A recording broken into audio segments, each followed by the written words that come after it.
This episode is part of a special series where I walk you through the Yavol framework, which is the way I help small business owners build inspiring, fun, and sustainable businesses that actually fit their lives. If you missed episode 2, we talked about wayfinding, the W in WOL, and how to reconnect with your why. Today we're moving on to the O, organize. And no, not in the color-coded Pinterest perfect way. We're talking about making space for what really matters. Hey there, and welcome to Pattern Shift, the podcast where creative business owners like you learn to build a business that's inspiring, fun, and sustainable. I'm Saskia de Feiter, a business strategist, guide, maker, and all-round creative entrepreneur. I help business owners in the needle and fiber craft world, just like you, navigate all those icky words, branding, marketing, and strategy in a way that actually works for your creative brain. Here we talk about everything from running a values-driven business to simplifying your marketing without burning out. Whether you're just starting out or looking to refine your business, you're in the right place. So settle in, grab a cup of tea, coffee, or, broodladig, you do you, and let's get started. So, about clearing space to support what really matters. As a small business owner in the textile craft world, I've had so many moments where everything just felt heavy, overwhelming, like wading through thick mud. And sometimes I can't tell myself if I'm exhausted, unmotivated, or just drowning in decisions. And it's probably all of those things at once. We accumulate so much: tasks, tabs, digital clutter, emotional weight. When I had the shop, I had so much stuff that I used for decorating the windows, the shop. There was just stuff everywhere. We're so busy keeping up that we don't even feel like we can pause to clear any of it. But organizing, real organizing, isn't about tidying for the sake of it. It's about creating space. Space to breathe, space to focus, space to build your business around your energy and your values, to stop working in your business and start working on your business. So what does organizing actually mean in business? It isn't about having the prettiest Notion setup or the most aesthetic calendar. Though I really love both of those things. I actually designed a calendar and I love my Notion. But it's a rabbit hole covered in chocolate. It's delicious and it's dangerous. And here's what I've learned over almost 2 decades in business. Good enough is enough. And consistency beats reinvention every single time. It's easy to fall into the trap of thinking the next tool or the next app will magically solve it all. But I can tell you, you still have to do the work. What works for me is a simple, flexible combo. Bullet journaling brings together mindfulness and productivity in a day-to-day, week-to-week, month-to-month reflection process. A digital calendar brings structure. And Notion is for planning bigger projects where I want to kind of build a database and connecting things together. So these tools each serve a purpose. I have tried Trello and Asana and Apple Notes, but I've always come back to what actually works for me.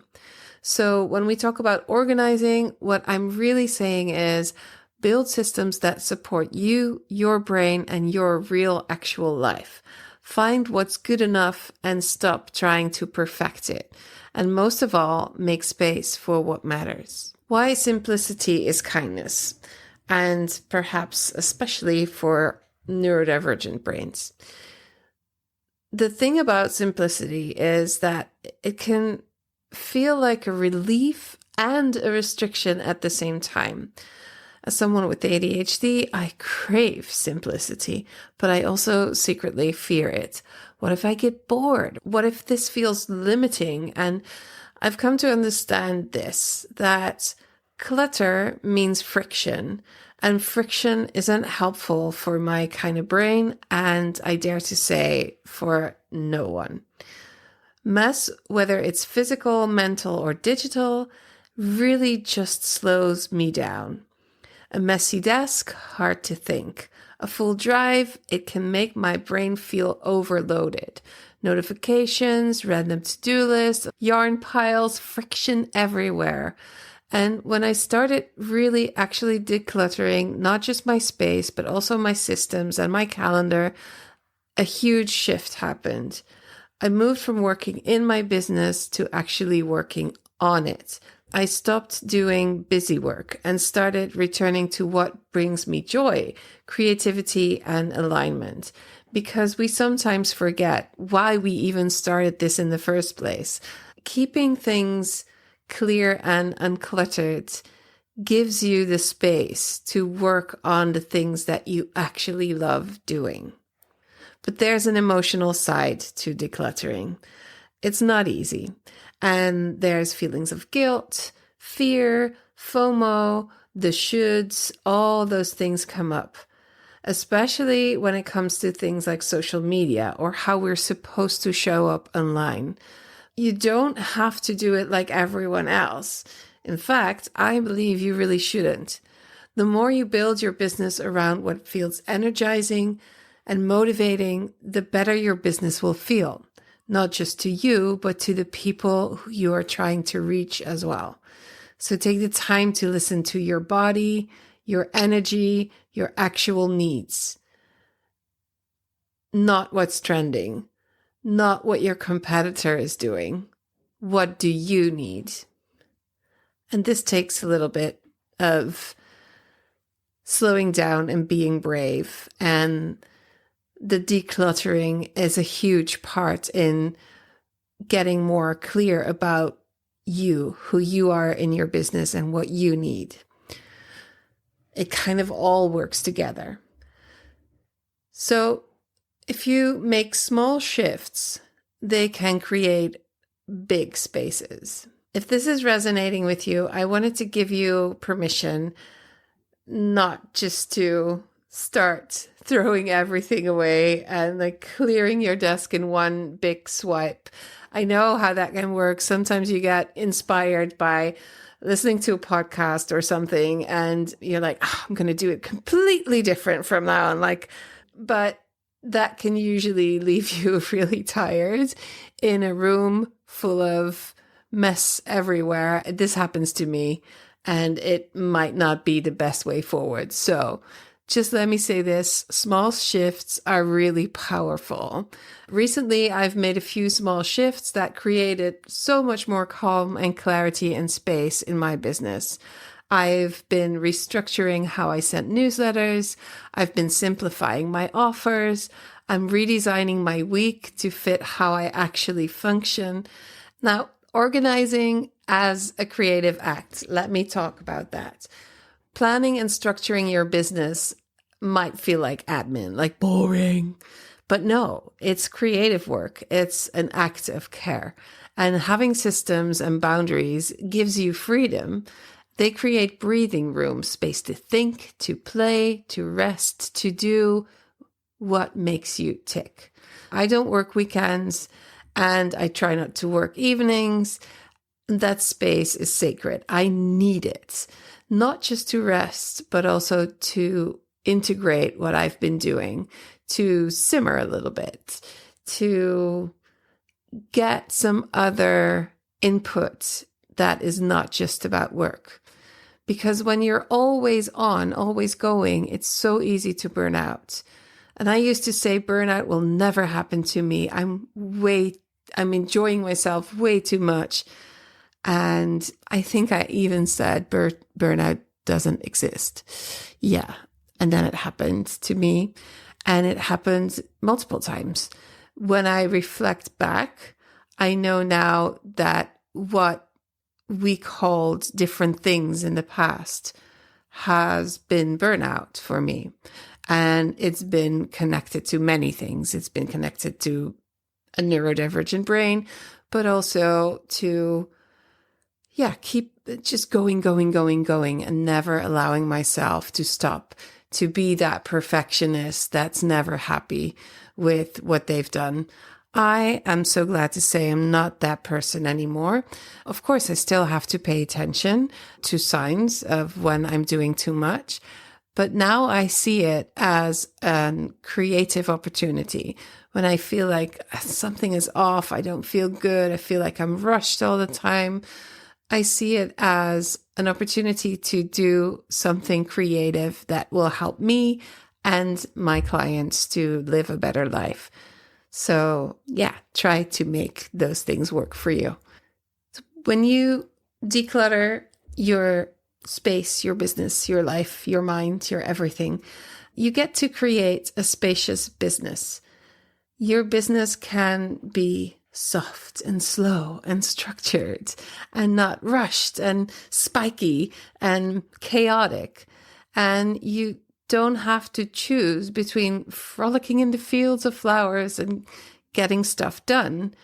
This is not about doing less. It's about creating room for what you love. This isn't all necessarily about doing less. It's about creating room for what you love to do so that you can be your best self in your business. You can shine and people will find you because you are uniquely you and you take care of yourself.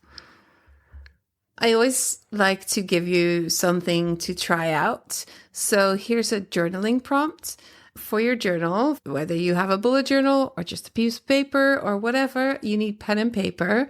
I recommend writing because the act of writing multiple times have been discovered that it just lodges in your brain more than when you type. So here we go. What's one thing I keep doing in my business that's no longer serving me? And what would it look like to let that go or make that easier? How can things be more simple? Okay, let that simmer. You don't have to do this right away. It's something to think about in the coming week. And I'd love to hear what you come up with. And if you've done the exercise, just let me know. So this episode is your invitation to simplify with intention, to organize not for perfection, but to give you some peace, some space. And if you would like to do that in good company, come join us in the Yevol community. It's where we explore this kind of work together with care and curiosity and lots of fun. Next time, we'll step into the launch phase, bringing your ideas into the world in a way that aligns with your capacity and your vision. Until then, breathe, simplify, keep knitting and eating your fibers, and show up in your own way. Thanks for listening.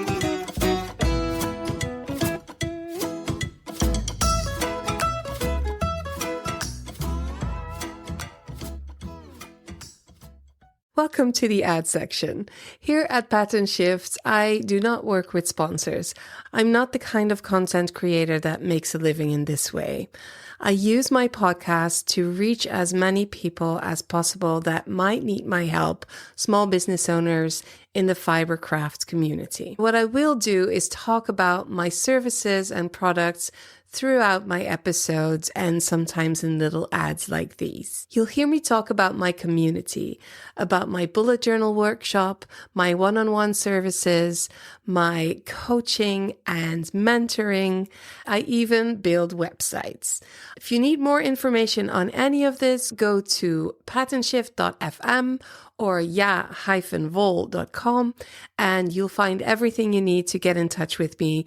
If you go to the show notes page, there's a button you can click and you can leave me a voice message, which I love. It's super easy. Just click record, leave your name and email, and I'll send you a voice recording back. Any question you have, anything you want to say about the podcast, just click the button and leave me a message. I'm here waiting to help.